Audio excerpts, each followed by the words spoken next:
সংসারে যদি স্বামী স্ত্রীর মতামতের মিল থাকে তাহলে দেখবেন অল্প খেয়ে পড়ে হলেও সংসারে অনেক হাসি আনন্দ নিয়ে বেঁচে থাকা যায়। বিলাসিতা মানুষের জীবনে সুখ এনে দেয় না, বরঞ্চ অল্প খেয়ে অল্প করে যদি স্বামী স্ত্রীর মতামতের মিল থাকে একে অপরের প্রতি, তাহলেই কিন্তু সুখ শান্তিতে সংসার করা যায়। হ্যালো এভরিওয়ান, আসসালামু আলাইকুম। কেমন আছেন সবাই? লাইফস্টাইল ব্লগে নতুন আরও একটি ভিডিও দেখার জন্য স্বাগত জানাই। আশা করছি কাছে এবং দূরে, দেশ এবং দেশের বাইরে যে যেখান থেকে আজকে আমার এই ভিডিওটি দেখছেন বা দেখবেন, আপনাদের সবারই সুস্বাস্থ্য কামনা করে আজকের ভিডিওটি শুরু করলাম। এখন প্রায় ভোর 5:30 বাজে। তো এত সকাল সকাল ঘুম ভাঙার একটাই কারণ, সকাল থেকে আর কি ঘুরে ঘুরে বৃষ্টি শুরু হয়েছে। তো ঘুম থেকে উঠে দেখি কি আমার বারান্দা, তাছাড়া রান্নাঘরের জানাল দিয়ে একদম পানি টেনে আসে একাকার হয়ে গেছে। তো আজকের সকালটা এত বেশি সুন্দর, মানে আমার তো অনেক বেশি ভালো লাগতেছিল। আর এরকম দৃশ্য কিন্তু সবসময় দেখা যায় না। আর এখন যেহেতু বৃষ্টি পড়তেছে, আর এই বৃষ্টি কিন্তু আমার অনেক বেশি ভালো লাগে। আর কালকে রাত্রে আমার সাহেব বাসায় আসছে। তো আসার পর আমার ছেলে মেয়ে আমি, মানে আমরা তিনজনই অনেক বেশি আনন্দিত, কারণ অনেক দিন পর আমার সাহেব আবার বাসায় আসছে। তো আজকে আবার চলে যাবে, কিন্তু ওর এই আসা যাওয়াটা কিন্তু আমাদের জন্য অনেক বেশি কষ্টের। হয়তো কয়েক ঘন্টার জন্য আসে আবার চলে যাক, তো এটা কিন্তু অনেক বেশি খারাপ লাগে। আর আপনারা কিন্তু দেখতেই পাইছেন যে আমার ছেলে ওর বাবার কাছে পায় কিভাবে জড়ায় শুয়ে আছে। আর আমার ছেলে মেয়ে দুইজনই আর কি তার বাবারে অনেক বেশি মিস করে। পৃথিবীতে যাদের কিনা বাবা মা নাই, ওরাই কিন্তু বুঝতে পারে যে পৃথিবীতে বাবা মা না থাকার কতটা কষ্ট। আর বাবার আদরের হিসাব তো মানে কখনো দেওয়া যাবে না, মা তো মাই। তবে প্রতিটা সন্তানের উচিত মানে বাবা মারে সবসময় যখন হবে তখনই আর কি বাবা মারে অনেক বেশি মানে সম্মান করা, অনেক বেশি গুরুত্ব দেওয়া। তো আমার ছেলে তার বাবারে দেখলেনি তো কিভাবে জড়ায় শুয়ে আছে। শুধু এটা আজকে না, সারা জীবন যাতে এরকমই বাপ ছেলের মহব্বত থাকে, এর জন্য সবাই দোয়া করবে। তো যাই হোক, সকালে ঘুম থেকে ওঠার পর এর মাঝে কিন্তু অনেক কাজ করে ফেলছি সংসারে। তো গাছের গোড়ায় পানি দিছি, আরো অন্যান্য কাজ করে নিছি। তো এখন একটু নিজের শরীরের যত্ন নিতেছি। তো এর জন্য খালি পেটে আর কি আমি 2 কোয়া রসুন খেয়ে নিলাম। আর এখন এই যে পানি খেতেছি, কারণ কাঁচা রসুন খাইলে কিন্তু মুখ একদম জ্বালা পোড়া করা শুরু করে। আর এটা চিয়া সিড। তো আমি কিন্তু প্রতিদিন সকালে আর কি চিয়া সিডটা খাইতাম। তো অনেকেই বলে যে খালি পেটে রসুন খেলে নাকি হাই ব্লাড প্রেশারের জন্য অনেক বেশি উপকার। আর আমার যেহেতু হাই ব্লাড প্রেশার আছে, এর জন্য আমি আর কি রসুন খাওয়াটা শুরু করছি। মোট 3 দিন যাবত আর কি খাইতেছি। তো জানি না কয়দিন খাইতে পারবো, মানে রসুনটা খাইতে গেলে এতটা খারাপ লাগে, একদম সমস্ত জিভলা একদম জ্বালা পোড়া শুরু করে। তবে খাওয়া শরীরের জন্য অনেক বেশি ভালো।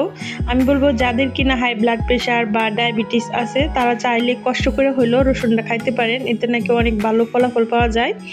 তো এখন এই যে আমি একটু সকালে হালকা পাতলা নাস্তার আয়োজন করে নিতেছি। তো আমার সাহেব বলতেছিল যে অনেক দিন যাবত নাকি এই যে বেড রুটি, ডিম আর গুঁড়া দুধ দিয়ে যে ভাজি, মানে আমি ভাজে নেই, এটা নাকি খায় না। তো আজকে বলতেছে এটা দিয়ে আর কি নাস্তা করবে। তো এর জন্য আমি এখানে একটু বেশি করে আর কি রুটিগুলি ভেজে নিতেছি। আর এটাই আমাদের সকালের নাস্তা। আর দুপুরে তো তাড়াতাড়ি করে রান্না করব, যেহেতু আজকে শুক্রবার। আর শুক্রবার কিন্তু সব কাজ অন্ততপক্ষে একটু তাড়াতাড়ি করে নেওয়ার চেষ্টা করি। আর এই পর্যায়ে সবার কাছে আমার প্রতিদিনের মতো ছোট্ট একটু অনুরোধ থাকবে, সবাই আমার ভিডিওর শুরুতে একটি লাইক দিয়ে পুরো ভিডিওটি দেখার চেষ্টা করবেন। আর আমার চ্যানেলের পুরো ভিডিওটি দেখার পর যদি আমার ভিডিওর কোনো অংশ আপনাদের কাছে এতটুকু ভালো লাগে, তাহলে অবশ্যই আমার চ্যানেলটি সাবস্ক্রাইব করে আমার চ্যানেলের সাথে থাকবেন। আর এই কাজটি আপনারা যারা যারা করে ফেলেছেন সবাইকে জানাই অসংখ্য অসংখ্য ধন্যবাদ। তো যাই হোক, সকালে তো নাস্তা করা শেষ। আর আমার সাহেব যেহেতু আজকে বাসায় আসছে, আর ও কিন্তু দুপুরে খাওয়া দাওয়া করে আর কি চলে যাবে। আর আমার বাসায় কিন্তু মোটেও চাল ছিল না। আর আমাদের মতো মধ্যবিত্ত ফ্যামিলির ঘরে যদি চাল না থাকে, তাহলে মানে অবস্থা খুব খারাপ হয়। আমরা যেহেতু মধ্যবিত্ত ফ্যামিলির মানুষ, আমাদের ঘরে চাল থাকা মানেই আমরা অনেক বেশি বড় লোক। আর ঘরে যদি চাল না থাকে, তাহলে আমরা সবচেয়ে বেশি গরিব। আর বড় লোকের যদি টাকা হয়, দেখবেন কিনবে স্বর্ণের গয়না। আর আমাদের মতো মধ্যবিত্ত ফ্যামিলি বা আমাদের থেকে একটু যারা নিচু ফ্যামিলি আছে ওরা দেখবেন হাতে টাকা পয়সা হইলে আগে কিনতে হচ্ছে ঘরের চাল, যাতে অন্তত পক্ষে 2 বেলা ভাত পেট ভরে খাইতে পারে। তো যাই হোক, আলহামদুলিল্লাহ ঘরে তো চাল চলে আসলো। আর এখন কিন্তু রান্না বান্নার কাজটা শুরু করব, যেহেতু আজকে শুক্রবার একটু স্পেশাল রান্না করব। আর সাহেব যেহেতু বাসায় আছে, তো আজকে দুপুরে কি কি রান্না করি না রান্না করি পুরো রান্নাটা আজকে আপনাদের সাথে শেয়ার করব। আশা করতেছি আমার এই রান্নাটা আপনাদের কাছে ভালো লাগবে। আমি কাউকে শেখানোর জন্য রান্নাটা শেয়ার করব না, আমি কিভাবে রান্না করি ওইটাই আর কি শেয়ার করব। যদি ভালো লাগে আমার এই রেসিপিটা আপনারা ফলো করে রান্না করতে পারেন, এতে কোনো সমস্যা নাই। আর এই তো আমি চালটা কিন্তু দামে ভরে নিলাম। এখানে মোট 50 কেজি চাল আছে।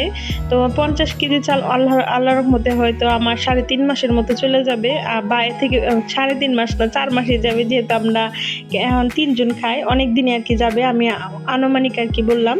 তো যাই হোক, এর মাঝে কিন্তু আমি যে দুপুরে রান্না বান্না করার জন্য আমি সব কিছু একদম কুটা বাছা করে একদম রান্না করতে চলে আসছি। তো আজকে তো মেন কথাটাই বলা হলো না, আজকে যেহেতু শুক্রবার কি স্পেশাল রান্না করি এটা বলি নাই। তো আজকে হচ্ছে আমি চিকেন বিরিয়ানি রান্না করব, যেটা আমি, আমার ছেলে, মেয়ে, আমার সাহেব সবাই পছন্দ করি। তো এর জন্য এখানে আমি একটু পেঁয়াজের বেরেস্তা আগে করে নিলাম, কারণ পেঁয়াজ বেরেস্তা ছাড়া চিকেন বিরিয়ানিটা খাইতে মোটেও ভালো লাগে না। আর আমি কিভাবে চিকেন বিরিয়ানি রান্না করি এটাই আর কি আজকে শেয়ার করব। তো আজকে চিকেন বিরিয়ানিটা মূলত রান্না করব হচ্ছে এই যে পাকিস্তানি যে মুরগিটা, ওই মুরগি দিয়ে আর কি রান্না করব। তো আমার সাহেব বলতেছিল যে দেশি মুরগি দিয়ে রান্না করলেই ভালো হইতো। তো আমার ফ্রিজে আজকে দেশি মুরগি নাই, তো যা আছে তা দিয়ে আর কি রান্না করব। আমার সাহেব কিন্তু ফার্মের মুরগি বা এই যে পাকিস্তানি মুরগি এটা কিন্তু খাইতে মোটেও পছন্দ করে না। তো যেমন আছে ওরকমই আর কি করে নেওয়ার চেষ্টা করতেছি, আর আশা করতেছি আমি যেভাবে রান্না করব ইনশাল্লাহ আমার সাহেবের ওইভাবেই ভালো লাগবে। তো এখানে আমি একটু চিকেন বিরিয়ানি রান্না করার জন্য আমি পেঁয়াজ তো বেরেস্তা করে নিলাম, আর আলু হচ্ছে একটু লালচে করে ভেজে নিলাম। আর এখন এই যে মুরগির যে গোস্তগুলি ছিল এগুলো আমি একটু হালকা লালচে করে আর কি ভেজে নিছি। আর চিকেন বিরিয়ানি রান্না করার ক্ষেত্রে যদি মুরগির গোস্তটা এইভাবে একটু ভেজে নিয়ে তারপর তরকারিটা রান্না করে বিরিয়ানিতে দেওয়া যায়, তাহলে কিন্তু সবসময় খাইতে ভালো লাগে। আর আজকের বিরিয়ানিটা মানে এত বেশি মজা হয়েছিল, এটা তো আমি ধরুন যে একদিন পর আমি ভিডিওটা দিই, আর একদিন আগেই তো আমার ভিডিও করা হয়ে যায়। আর এর জন্য বলতেছি, আমি যেহেতু একদিন আগে খেয়ে ফেলছি এর জন্য আর কি বলতেছি, মানে এত মজা হয়েছিল। খাইছি হচ্ছে গা চিকেন বিরিয়ানি, কিন্তু মনে হয়েছে যে খাইতেছি কাচ্ছি, এরকম অবস্থা আর কি। তো যাই হোক, এখানে তো মুরগির গোস্তগুলো আমি সবই ভেজে নিলাম। আর এখন এই যে বিরিয়ানি রান্না করার জন্য পরিমাণ মতো আবার ওই তেলে পেঁয়াজ কুচি দিয়ে দিছি। আর আমি কিন্তু খুব অল্প তেল দিয়ে রান্না করব, আর কতটুকু তেল দিয়ে রান্না করতেছি তা তো অবশ্যই আপনারা দেখতেছেন। যে কোনো তরকারি রান্না করার ক্ষেত্রে যদি কম তেল মশলা ব্যবহার করা যায় তা এটা কিন্তু শরীরের জন্য অনেক বেশি ভালো। আর আমি কিন্তু যতটুকু পরিমাণে তেল খাওয়ার দরকার তার থেকেও মানে কম খাওয়ারই চেষ্টা করি। আর আমার সাহেব বলে কি যত কম তেল খাইবা তা ওইটাই আর কি ভালো।